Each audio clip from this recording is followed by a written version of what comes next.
Well, hi folks, welcome along. Thanks for tuning in to the launch of our first sim racing championship of 2022 and the first step after we stop racing in the real world, obviously. I'm delighted to be able to share with you the gorgeous Lotus 49 that we will be competing in the iRacing 2022 Season 2, I think it is. Yep, Season 2 um, official series. So yeah, the car's absolutely amazing. I've kind of fallen in love with it a little bit, driving it recently, and I suppose yeah, just want to take you a little bit of a journey through the decision process why we chose this car, this championship, as our first kind of formal foray into sim racing this year. And yeah, I suppose it all came about really because of a little something called Grand Prix Legends. Now, those of you who are maybe my kind of age and into sim racing and gaming might remember Grand Prix Legends. It was a fantastic game that was around, I think it was 1998 it came out. In fact, here is my original copy. You see that okay? Grand Prix Legends. Still in its box. DVD-ROM, or is it a CD-ROM actually? Yeah, it might even be a CD. Back in the days in 98. Windows 95, 98. So this was developed by obviously a team led by David Kamer, I think that's how you pronounce it. He was a bit of a guru as far as sim racing and physics models, etc. go, and he actually went on in later days to found iRacing, which is the platform that we're racing on at the moment. So a bit of a full circle, nice story there. But no, I remember playing Grand Prix Legends back with my original steering wheel, which I don't believe even had force feedback. It was just a centre spring, to give you some resistance, plastic little pedals and stuff sitting at my desk. And it was one of these. It was the first sim because obviously I played other sims and things before that. The Grand Prix series, Jeff Cramman's Grand Prix 2, Grand Prix 3, Grand Prix 4. But this was the first one that you sat in the car and like. First time you went out to have a little go, and he just immediately put it in the wall. It was so difficult to drive because I think they put so much effort into the physics model, the tire model, etc.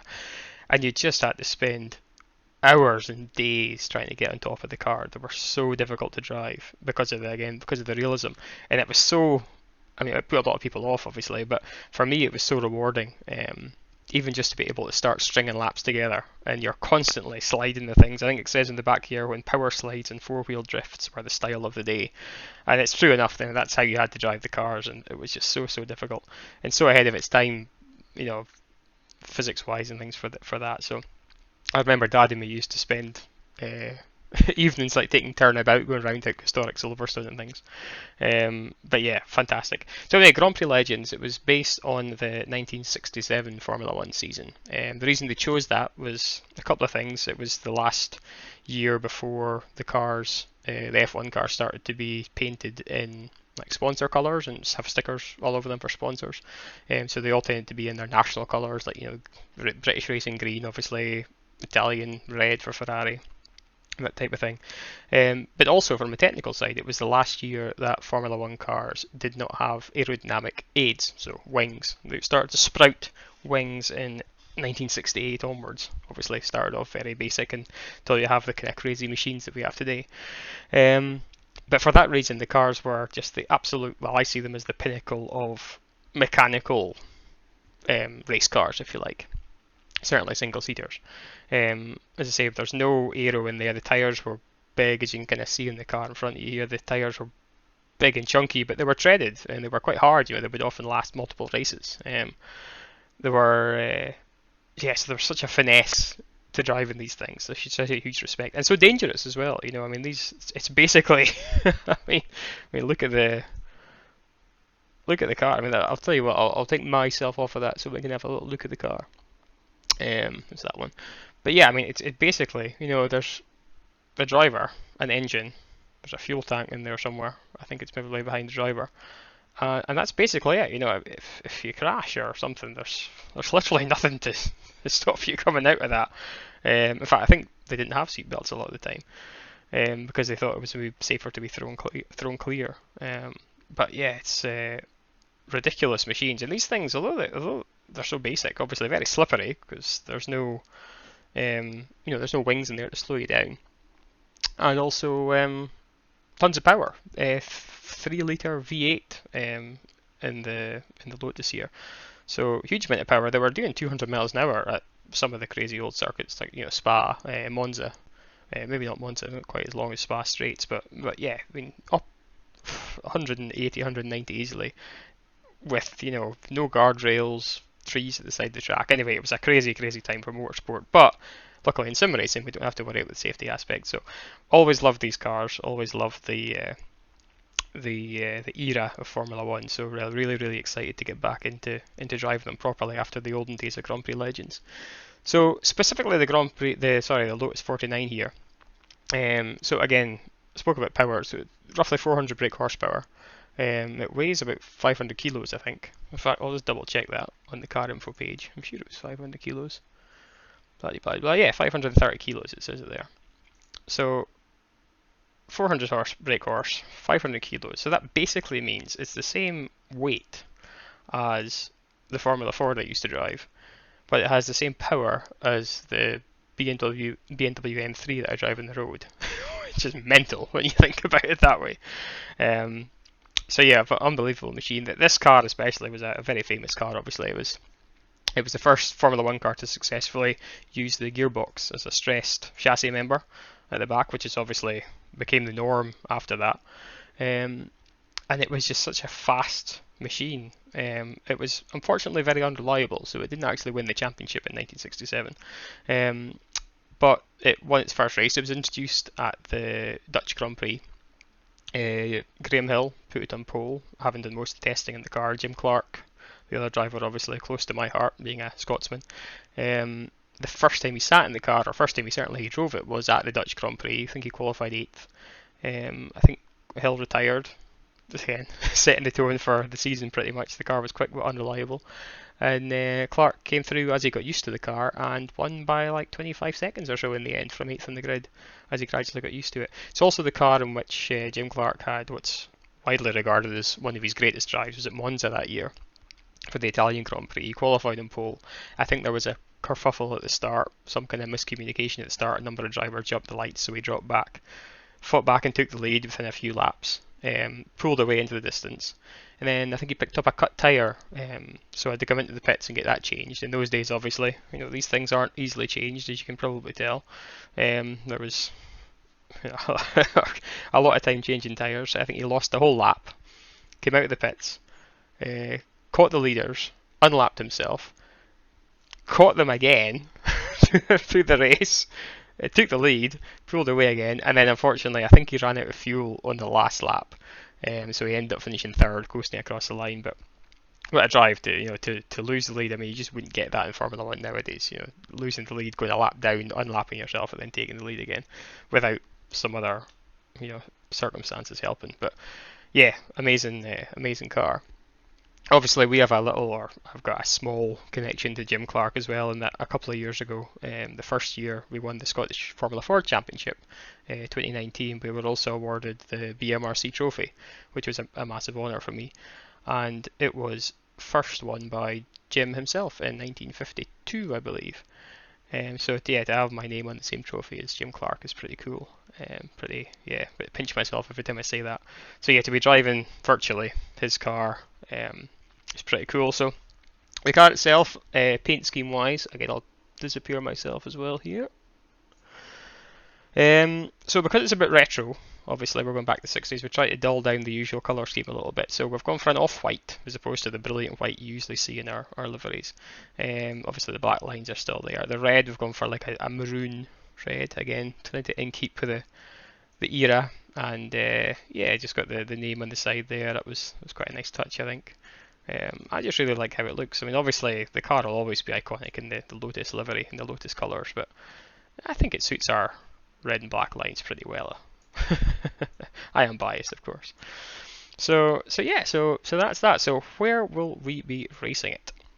Well, we will be racing it, as you've probably guessed and seen, obviously in the intro, in the iRacing Grand Prix Legends 2022 Season 2 series. Again, Grand Prix Legends, because obviously effectively developed Grand Prix Legends back in the day, so it's nice to be racing in that kind of series again.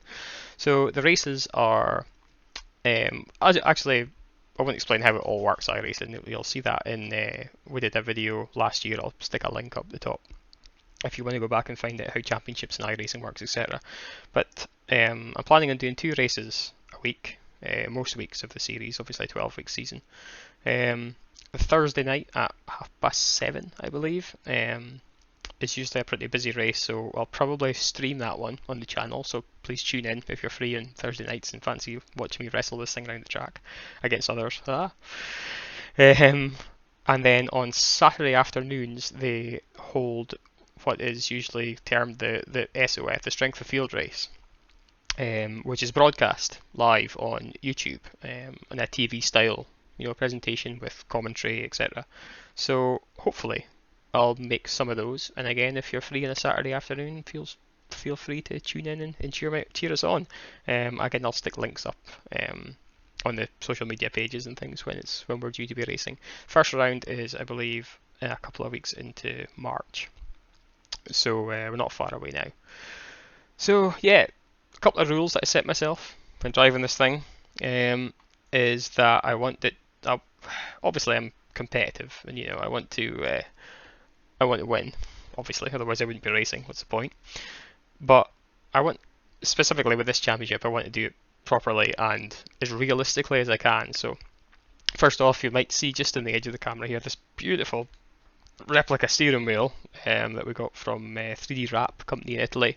It's quite heavy, but yeah, it's a replica of size and materials wise. It's obviously leather. It's hand stitched. Replica of the actual steering wheel from the car, so to have that in the sim is pretty good. It gives you a nice nice feeling immediately. But yeah, as far as realism in the sim goes, decided that we're not going to use the virtual mirror. Now in virtual mirror in sim racing, usually you get a strip at the top of the screen that a floating window, if you like, behind you to show where everyone is.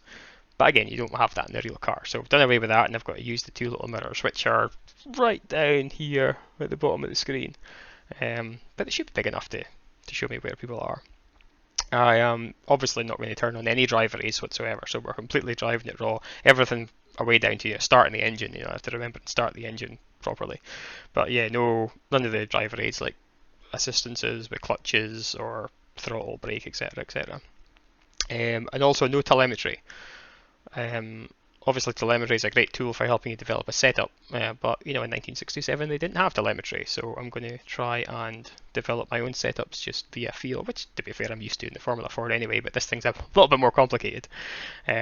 So yeah, totally going to drive it as much as possible realistic, and if that means that we're slow, then we're slow, but at least we can have a race with somebody. That's the main aim, and not come last. And you never know, we might be quick. So I've probably talked a lot, and you're probably getting bored of just listening to me. So how about we take the car for a drive? That's probably the best way to show you guys what it's like. So I will hand over to myself now, and we'll get suited up, and we will go for a run around Watkins Glen in the Lotus 49. So thanks, guys. Remember, before you go, if you like this stuff, if you can hit subscribe. If you don't like it, don't hit subscribe, obviously. But yeah, if you like it, you want to be involved and you want to keep track of my progress, good or bad, then hit subscribe. If you like the video as well, if you like it, that's always helps us out a little bit. But yeah, thanks for tuning in again, and I'll see you on track in a minute. Right, here we are then in the Lotus 49 at Watkins Glen. As I say, one of the original tracks that they used to race these in back in the 60s, and it was in Grand Prix Legends. So, although the configuration's a bit more complex nowadays, we are doing the classic boot layout, so we've got a couple of extra corners. But yeah, it's a good track to show what the cars like to drive. Basically, I have my in-period gloves here, courtesy of Dad. Notice the hole in it; they're actually used to race karts back in the day, back in the 70s. So yeah, let's go. Let's switch on the ignition. You hear a nice hum from the electrics there. Get the old clunky engine started. It's clunky to start, but once it fires up, it's nice. You can hear as we get above of 8,000, 9,000 where the peak is. That's where it starts singing the Sweetie 8. So let's take it for a drive, shall we? First, to install. Oh. Nice and easy with cold tyres. Again, there's no downforce. The tyres are rock solid. So we're just looking to warm things up nicely before we start doing anything crazy. Up through the S's. And onto the back straight. Squeezing the throttle down. Into top gear. Flat down the back straight. Listen to the V8 singing as we come down here. Some machine this. Brake. You can't see this corner. Down a couple of gears. Coax it into the apex. Nice and gently, and feed on the power. So easy to lose the back end. Down another gear to second. What a machine.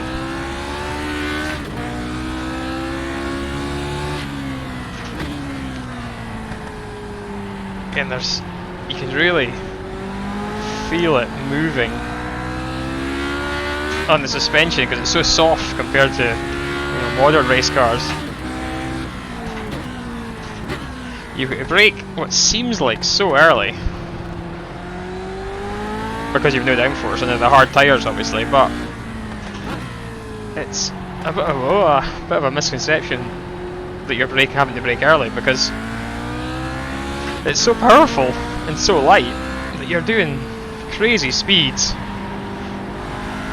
on the straights, but you've just nothing to stop you going off in the corners apart from sheer mechanical grip. There we go. And that's a lap. Let's pick up the pace a little bit now and try not to go off.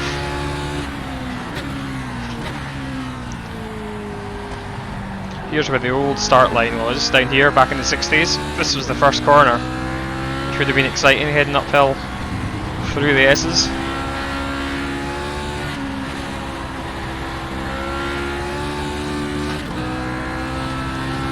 Something so satisfying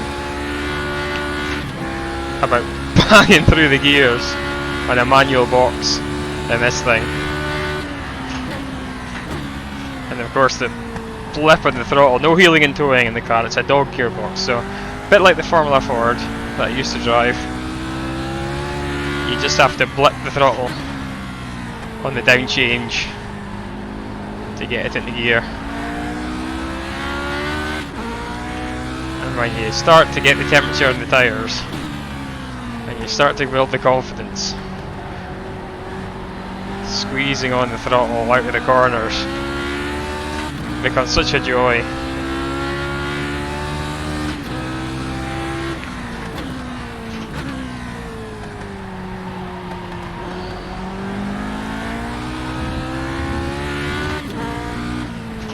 So light over the crest here. It's all about getting the nose in early. If you go into the corner with an understeer in this thing, chances are you're going to be face first into the gravel on the exit.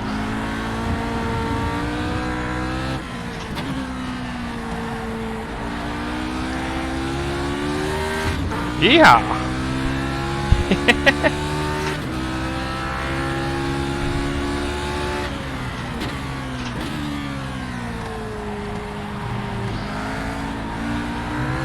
Get away, we're going a bit wide there, it's such a big curb. Of course the ground clearance on these cars are so big that you can really go over a lot of the curves. Back in the day it probably would have damaged suspension, but the sim's quite forgiving as far as jumping over curves and things go. But yes, it's such a raw driving experience. You've not got that aerodynamics to help you out. It's all about your feet basically. Controlling the power, controlling the braking, get the weight where you want it to be, and then listen to that. I love it feeding the power on out of there.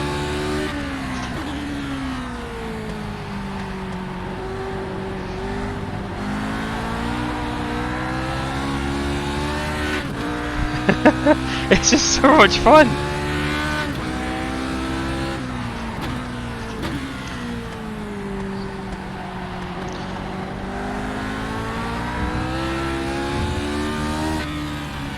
just leave it in setting this time. We'll wind down, take her in. So there are a few laps in this absolutely amazing Formula 1 car from 1967. The Lotus 49. I mean, it's so much fun just driving around. I can't imagine what it's going to be like with other drivers battling for positions and things. It's going to be amazing. Make sure you tune into the streams and the races with the feed broadcast on the Saturdays. This is going to be amazing. Whew. And I hope to catch you on the streams when it kicks off. I think the first week is it's like the second week in March or something. But stay tuned to Facebook and Twitter and all that, and we'll keep you posted exactly for when the stream's going live for the first race, which is at Bathurst. Yeah, you know that crazy circuit at Mount Panorama where they go up through mountains and things. That is going to be absolutely insane in this car. And then my aim for the first race is going to be to stay alive, basically. Thanks, folks. Catch you in the next one.